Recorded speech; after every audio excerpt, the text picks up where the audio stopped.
մեր տաղավարում հյուրընկալել ենք Transparency International հակակոռուպցիոն կենտրոնի իրավախորհրդատու Հերիկ Նաստիգրանյանին։ Բարի երեկո, Տիկին Տիգրանյան, շնորհակալ եմ մեր հրավերը ընդունելու համար։ Բարև ձեզ, եւս շնորհակալ եմ հրավերի համար։ Տիկին Տիգրանյան, ձեր կազմակերպությունը քաղաքացի դիտորդ նախաձեռնության ուրեմն անդամներից է եւ դուք ինչպես պարբերաբար, այնպես էլ երեկվա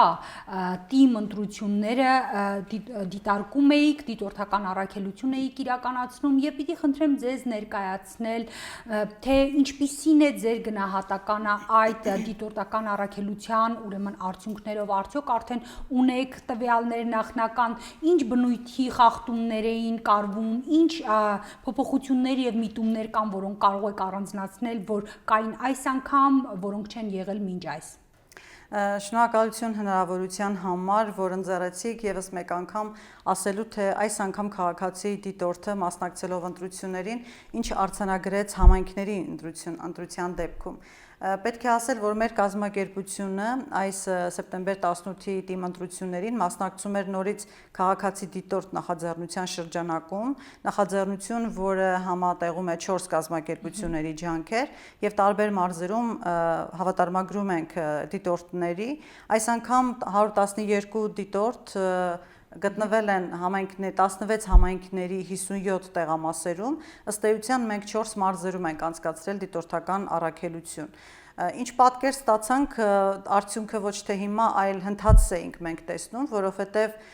մեր դիտորդները տեղամասերից անմիջապես ահազանգերն ուղարկում էին on-line կայքին եւ կայքին հետևելով կարող էիք օրվա ընթացքում տեսնել, թե որ տեղամասում ինչ տեսակ ընտրախախտումներ են տեղի ունենում կամ քվեարկության կարգի խախտումներ, գործընթացներ, որոնք ընտրական օրենսգրքով համարվում են ոչ թույլատրելի արարքներ, այդ ամենը արձագանք էր գտնում քարտեզի վրա on-line տարբերակով, հասանելի էր բոլորին։ Պետք է ասել, որ բավականին փորձառու էին այս անգամ մեր դիտորդները, շատ ավելի մանրուքներ կարողանում էին նկատել։ Ներողություն ընդմիջելու համար, սա կարծեք թե քաղաքացի դիտորդի շրջանակներում երկրորդ անգամն էր, հա, սահմանադրական հանրաքվեն էր առաջինը, որ քաղաքացի դիտորդը 2013 թվականից սկսած փորձառություն ունի արդեն, ուղղակի սահմանադրական հանրաքվեն աննախադեպ էր դիտորդների քանակով, որովհետև ծածկվել էին ավելի շատ տեղամասեր, քան երբևէ մենք ունեցել ենք 1200 դիտորդ։ Այդ ժամանակ գուցե ուղղակի քաղաքացի դիտորդն ավելի հռչակ ձեռք բերեց, այսպես ասելու։ Պիտի նկատել, որ ի տարբերություն ձեր իսկ նշած սահմանադրական հանրաքվեի, որի ժամանակ մենք արձանագրեցինք շատ կոպիտ խախտումներ, անգամ բռնություն եւ ճնշումներ նաեւ դիտորդների նկատմամբ, այս ընտրությունները, թիմ ընտրությունները բնականաբար շատ ավելի մեղմ էին, գոնե մենք չենք արձանագրել մեր դիտորդների նկատմամբ ճնշման, ակնհայտ ֆիզիկական ճնշման դեպքեր։ Եղել են իհարկե հոգեբանական այդպես սպառնալիքներ, երբ որ դիտորդը 14 ընտրատարածքի տեղամասերից մեկից ահազանգել է ընտրախախտման մասին կամ քվեարկվող տեխնացուներից մեկի կողմից քարոզչության մասին, ահազանգը տեղ է գտել մեր կայքում, կայքին հետևել են լրատվամիջոցները եւ տեղեկատվությունը տարածվել է այլ լրատվամիջոցներից, այնուհետև տեղամաս են այցելել եւ սպառնացել, թե արդյոք Transparency-ի դիտորդն է տեղեկատվություն տրամադրողը։ Այսինքն եղել են դեպքեր, երբ որ փորձել են հասկանալ ով է տվյալ հաղորդագրությունը տարածողը, դա ինչ որ ձև հոգեբանորեն կարող է ազդել նաև դիտորդի նաև աշխատանքի որակի վրա, կարող է դիտորդը զուտ մարդկայինորեն ունենա անգճվածություն իր առաքելությունը ավելի որակյալ կատարելու, բայց այս անգամ ի պատիվ նաև մեր դիտորդների իրենք շատ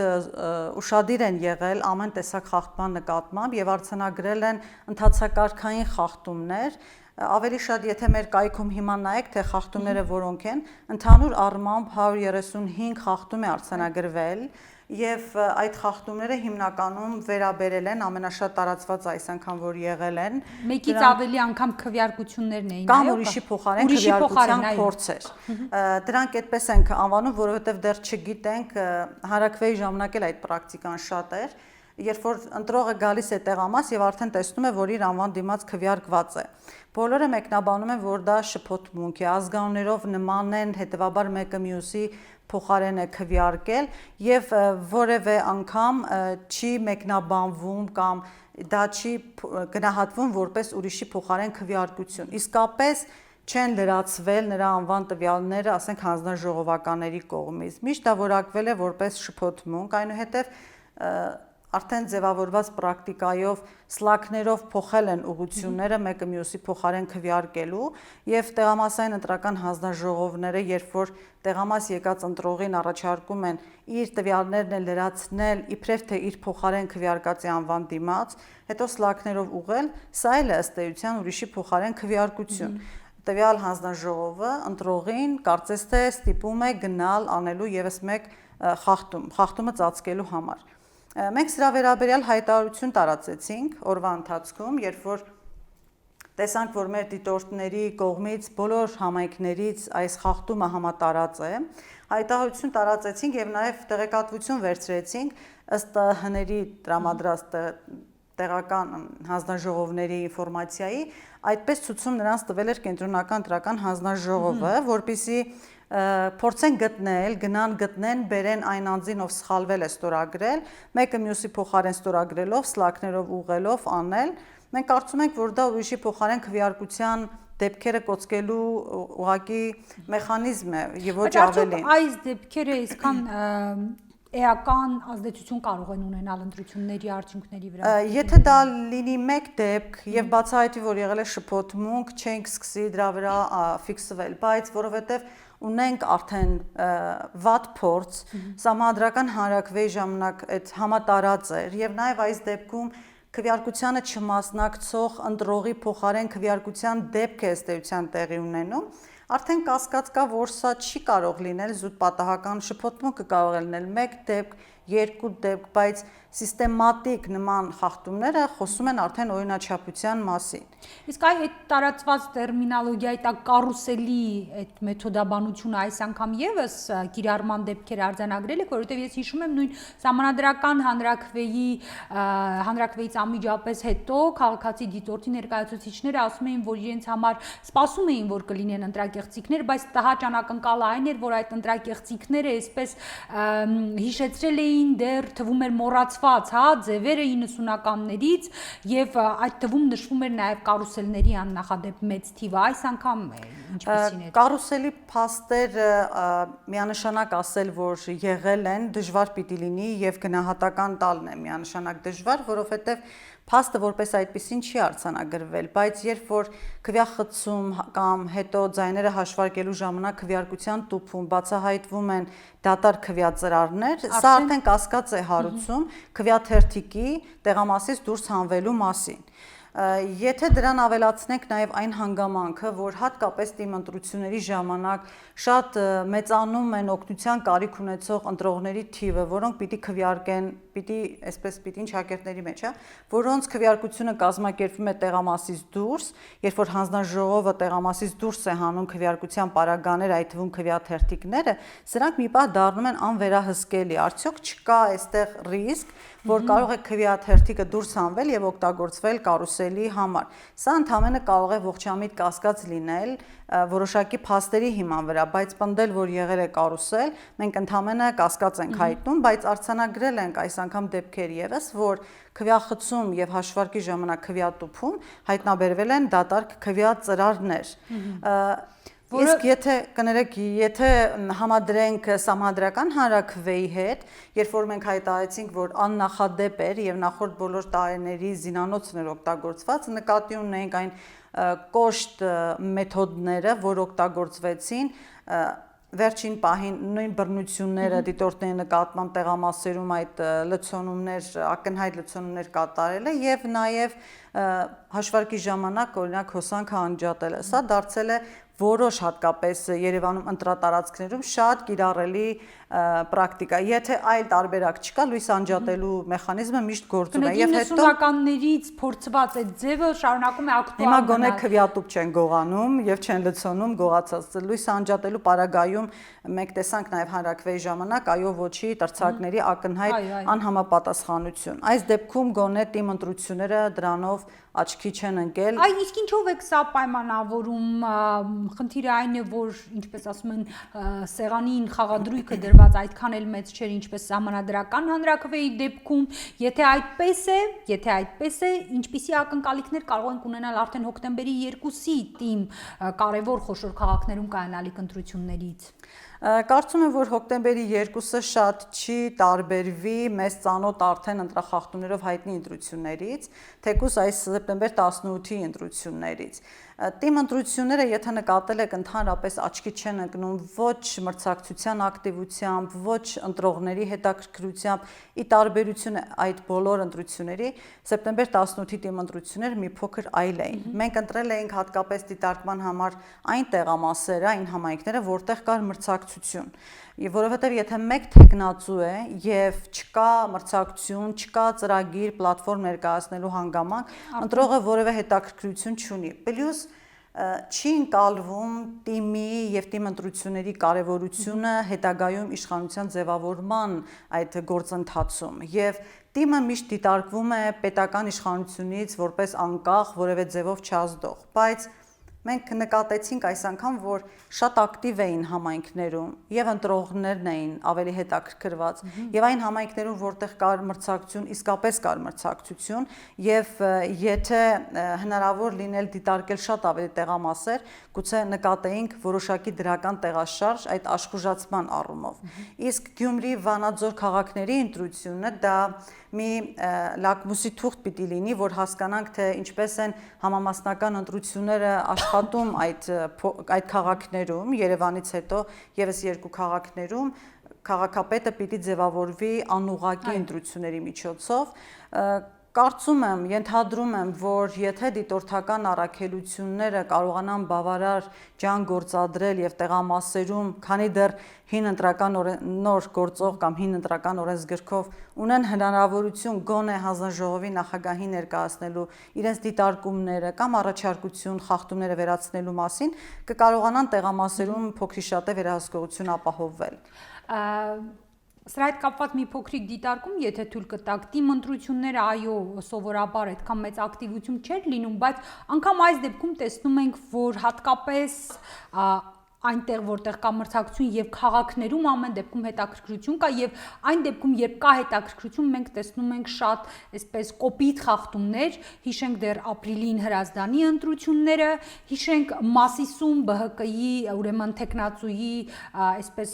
անհասկանալի ձևով ինքնաբացարկ հայտնելը ուրեմն եւ ԲՀԿ ղեկավարը նշում էր, որ նրան ըստ էության պաշտոն են խոստացել հանրապետական կուսակցության ներկայացուցիչը եւ տեսանք, որ նա միակ տեխնացուներ եւ հաղթեց փաստորեն եւ նաեւ Էջմիածնի դեպքերը, որ կրակոցներ, մարդիկ առևանգել, ծեծել եւ այլն, այսինքն երբ որ լինում է շատ մեծ հետաքրքրություն, մենք դրան զուգահեռ կարծեք թե տեսնում ենք նաեւ այդ բոլոր երևույթները։ Դուք բայց կարծեմ միգուցե առաջել է եղել, բայց ես երկրորդ անգամն եմ ֆիքսում, որ քաղաքացի դիտորդը ունի միասնական հարթակ ընտրությունների խախտման եւ այդ քարտեզի վրա անմիջապես երևում էին այն բոլոր խախտումները, որոնք արվում էին։ Այդ հետաքրքիրը ինչպիսին էր սրան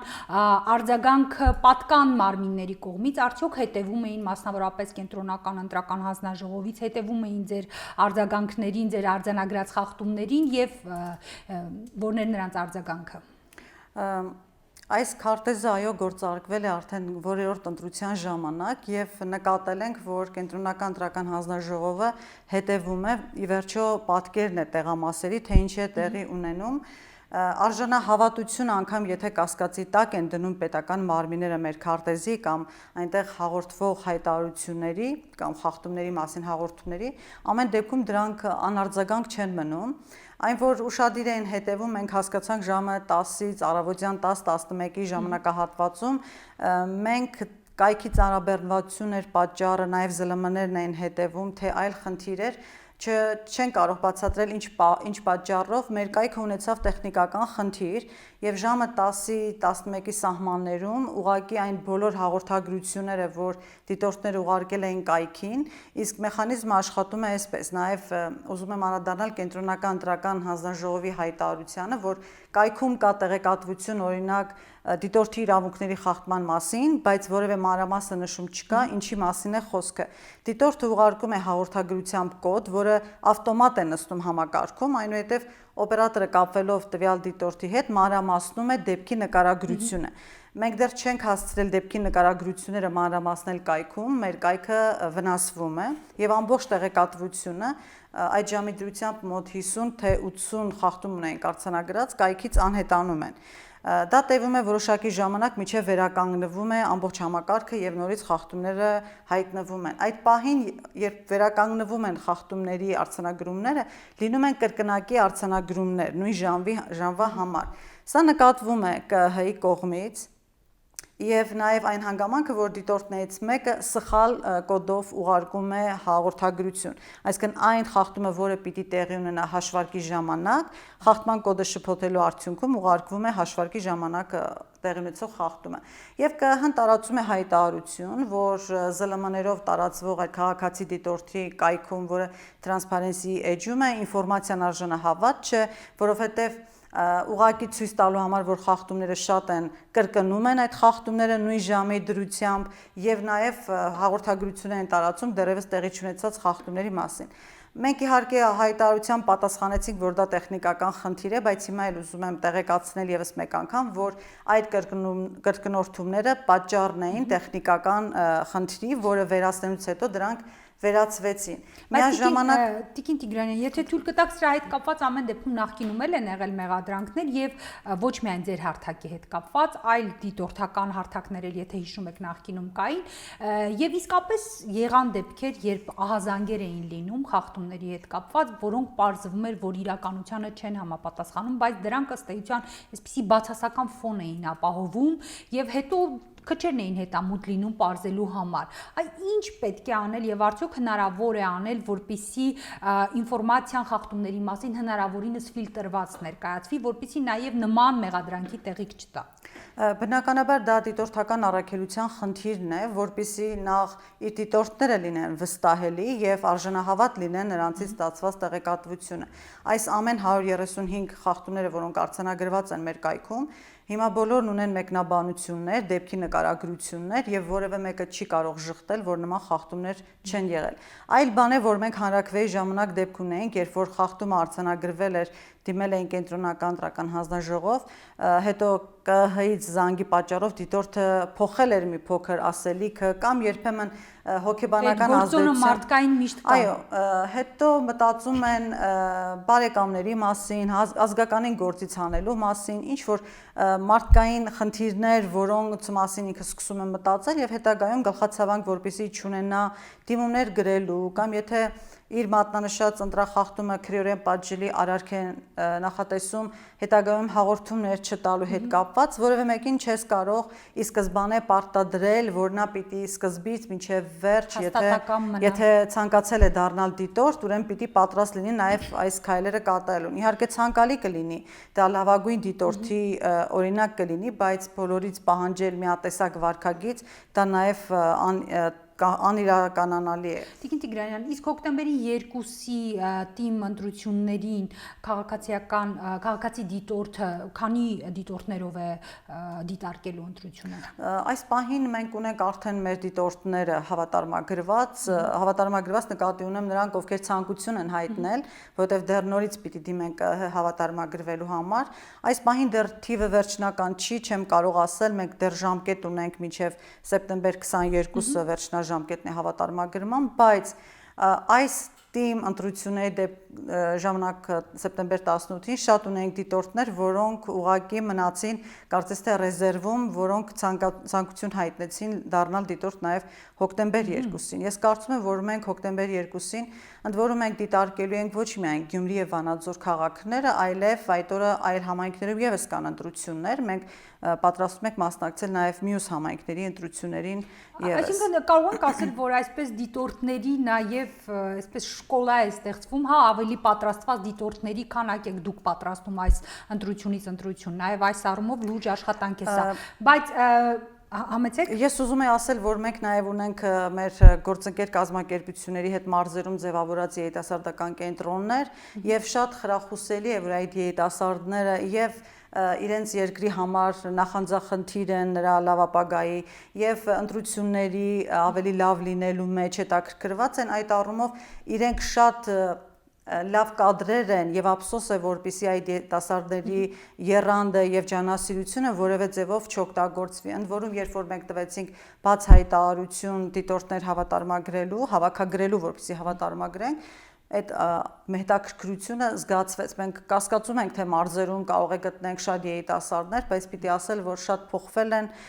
պետք չի թերագնահատել մարզերի երիտասարդներին։ Կարծեմ Մեղրիում էր, այո, որ քաղաքապետը փորձել էր ճնշել, որ հրաժարվել էին դիտորդությունից։ Եվ հրաժարվել էին, մարդիկ աշխատում են դպրոցում, երաժշտական դպրոցում, ունեն ինչ-որ աշխատատեղ, վախենում են կորցնել, կարող են հոգեբանորեն ուղղակի պատրաստ չլինել այդ դժվարությունը տանելուն։ Սա այլ հարց է, բայց ոգևորիչ է այն, որ դիտորդների մեր բանակը գնալով շատանում է, ինչը շատ մեծ հույսեր է տալիս։ Շնորհակալություն Տիկին Տիգրանյան եւ մի վերջին հարց Դուք ձեր խոսքում նշեցիք, որ համենայն դեպս դեռևս գործող ուրեմն սահմանադրության եւ դեռևս գործող ընտրական օրենսգրքի պայմաններում, եթե դիտորդները գրեն համապատասխան ուրեմն եւ կարող են ազդել, հա, գործընթացի վրա, ես ուզում եմ անդրադառնալ հարցին, որ փաստորեն նոր ընտրական օրենսգրքով մնում է չփոփոխված դիտորդների եւ լրագրողների նկատմամբ սահմանափակումների հարցը։ Այ մեր նախորդ բանախոսը հանրապետական խմբակցության պատգամավոր Մարգարիտ Եսայանը օրինակ վստահեցնում էր, որ ներկայիս տեսքով շատ ավելի լավն է, ավելի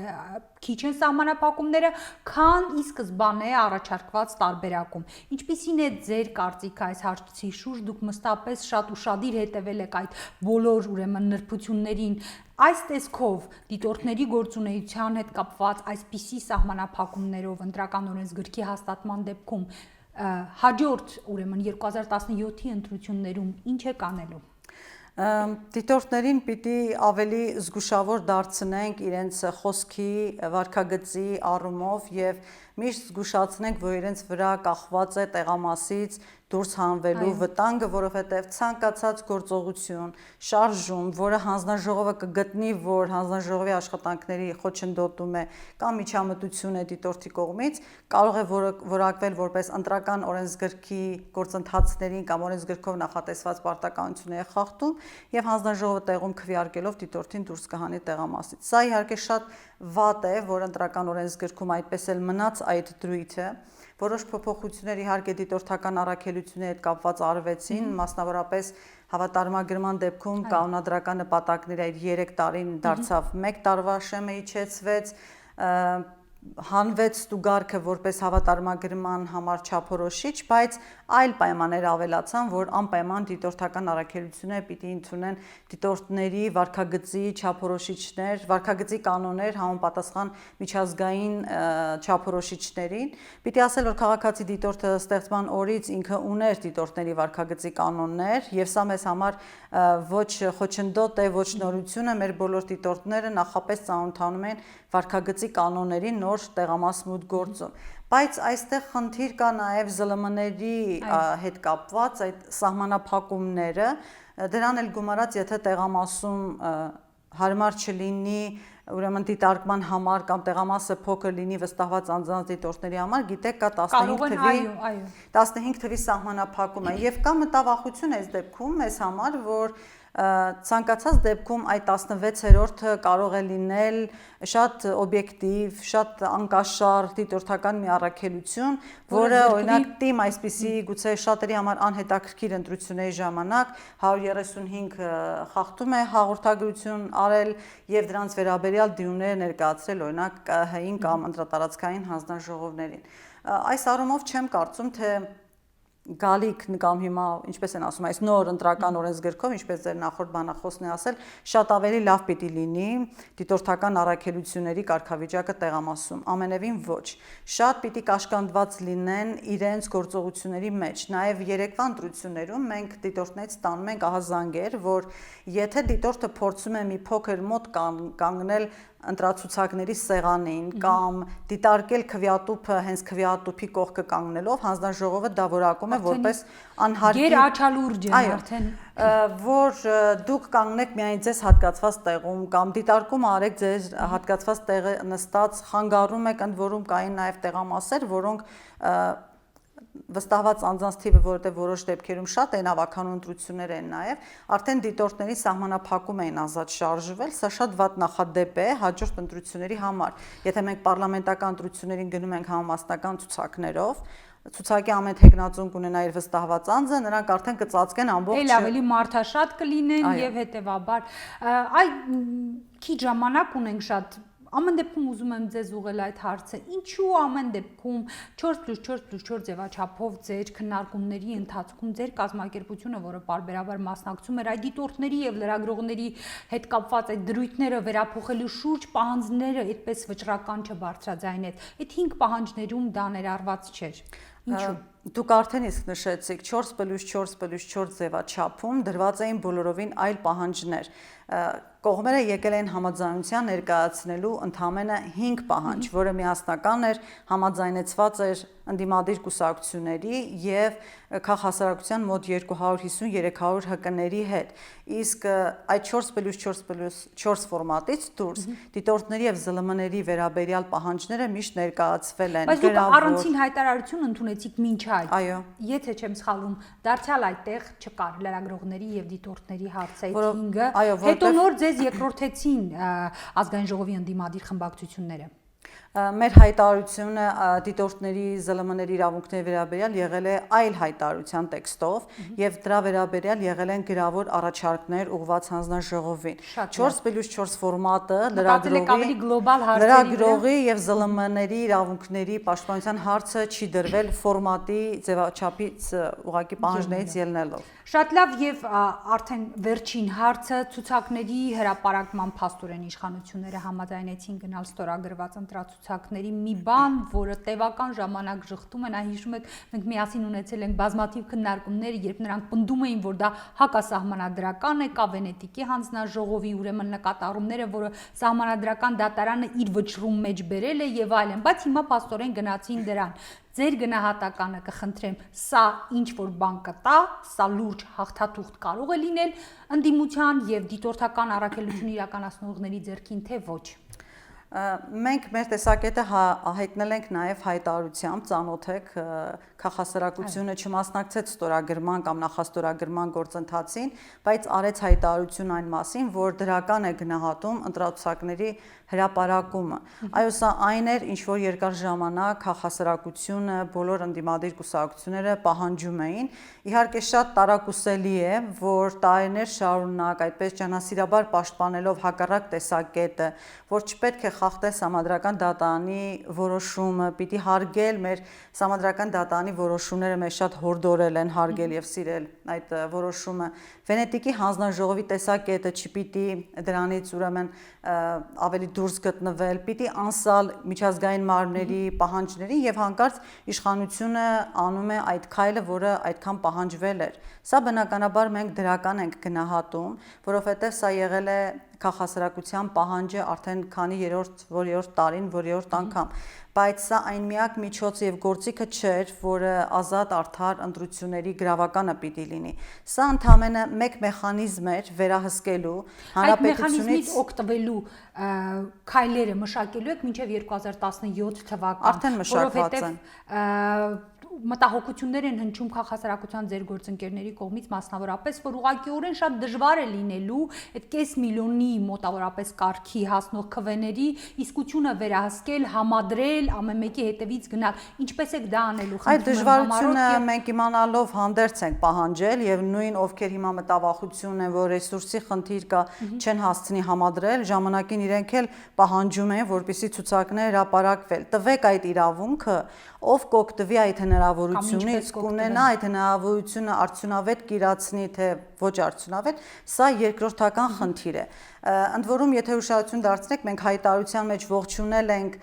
ցուցակների հրապարակումը, բայց ոչ ամբողջական ընտրական նոր օրենսգիրքը, հենց միայն դիտորդների, լրագրողների իրավունքների սահմանափակման մասով։ Սա ուզում եմ ընդգծել, որովհետև միշտ տարընկալում է տեղի ունենում, թե մենք ողջունում ենք ամբողջական ընտրական օրենսգիրքը, բայց ցուցակների համադրմանը զուգահեռ կան մեխանիզմներ, որ տեղամասում նաև տպվում է սարքի միջոցով եւ տրամադրվում է նույն օրը քվեարկության օրը ներկա գտնվող անձանց ովքեր իրավունք ունեն ներկա գտնվել, տրամադրվում է հանձնաժողովի նախագահի ստորագրությամբ եւ կնիքով, այսինքն պաշտոնապես է տրվում քաղվածքը էլեկտրոնային սարքի միջոցով։ Այսինքն ամեն դեպքում հնարավորություն տրվում է։ Դրան գումարած նաեւ ԿՀ կայքում տեղադրվում են սկանավորված ընտրողների ցուցակները եւ դրա հետ կապված բողոքարկման ժամկետն է երկարաձգվել, այսինքն կարելի է շատ կարևոր է եւ ձեր պահանջներից մեկն է։ Այո, որովհետեւ պիտի կարողանալ հիմնավոր այդ փաստաթղթերի համադրման հիման վրա դիմումներ ներկայացնել։